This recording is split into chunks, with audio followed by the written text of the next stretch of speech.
ఎట్లా అంటే నాకు తెలిసిన అక్కడ అస్సాంలో ఇదే బెంగాల్లో ఉన్నటువంటి మిత్రులు చెప్పిన లెక్క ఏంటంటే ఇదివరకు ఎవరి జీవితం వాళ్ళది నడిచిపోతుంది, సరే ఒక రోజు రూపాయి సంపాదించుకుంటారు, రోజు సంపాదించుకోరు. అట్లాంటి స్థాయి నుంచి లేడీస్ 7 దాటాక రోడ్డు మీదకి వెళ్ళడానికి భయపడ్డారట పల్లెటూళ్ళలో.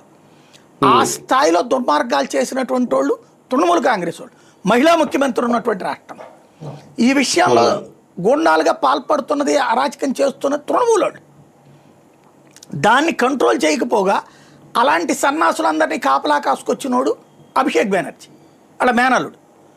ఈవిడేం చేసింది, మోడీతో గొడవ, సెంటిమెంట్ కాన్సెప్టులతో నేను తీసుకొస్తున్నాను కదా, మా మేనల్లుడు గ్రౌండ్ రాజకీయం అంతా అతనికైనా అతనికి వదిలేసింది. అతనేంటి, ఈ తరంలోని బ్యాడ్ క్యారెక్టర్, ఈ తరంలో గుడ్ క్యారెక్టర్స్ ఆలోచన కాదు, అంటే ఒక అభివృద్ధి, ఒక సంస్కారం, సభ్యత, ఇది కాదు.